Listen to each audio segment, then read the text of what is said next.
প্রথমেই জানাই আজকে শুভ দ্বিতীয়া। তো দ্বিতীয়ার দিন বাগবাজার আসবো না এটা তো হতেই পারে না, কেননা বাগবাজার এমন একটা জায়গা যেখানে আসলে সিরিয়াসলি একটা আলাদা ভালো লাগা কাজ করে, একটা আলাদা ভালোবাসা কাজ করে। অ্যান্ড অফিস হয়ে গেল, তাই ভাবলাম একবার যাওয়ার সময় বাগবাজারটা ঘুরে যাই। কিন্তু সবচেয়ে বড় কথা, এই বছর বাগবাজারের প্যান্ডেলটা কিন্তু মারাত্মক করেছে, মানে বাকি অন্যান্য প্যান্ডেলের থেকে কিছু অংশে কম না।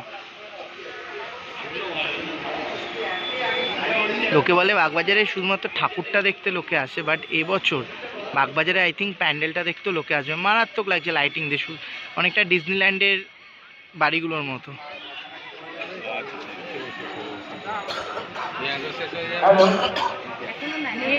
এখনো দোলনা ফোলনাগুলো ইনস্টল হয়নি, দোকানপাটগুলো বসছে, বাট সবে দ্বিতীয়া। বাও, প্যান্ডেলটা মারাত্মক লাগছে। সামনে দেখলে না প্যান্ডেল এত লাইটিং আরো ব্যাপক লাগছে প্যান্ডেলটা।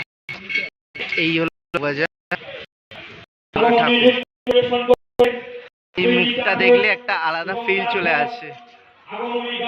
এটা একটা গর্বের পুজো, ঐতিহ্যের পুজো, উত্তর কলকাতার নাম সমস্ত কিছু আলাদা, সিরিয়াসলি আলাদা। ও ভেতরের ভিউটা মারাত্মক। ওপরের ঝাড়টা না রিয়েলি,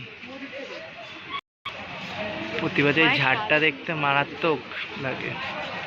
অ্যান্ড যদি সামনের দিকে যাই ঠাকুর দেখাই, এখনো ঠাকুরের সাজ কমপ্লিট হয়নি, ঠাকুর সাজাচ্ছে, বাট তার মধ্যে যেটুকুনি হয়েছে রিয়েলি মায়ের মুখটা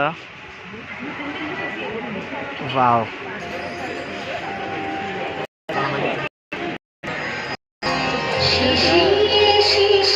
wow wow.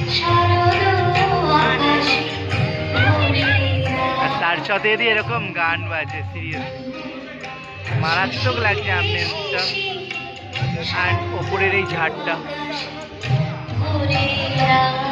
So Bagbazar flavour কিন্তু দিয়ে দিলাম প্রত্যেকে জানাও, কমেন্ট করো কোন পুজোটা দেখতে চাইছো। চেষ্টা করছি আন্ডার রেটেড পুজোগুলো এবছর তোমাদেরকে দেখানোর। Thank you so much and প্রত্যেককে শুভ দ্বিতীয়া, পুজোটা খুব ভালোভাবে কাটাও।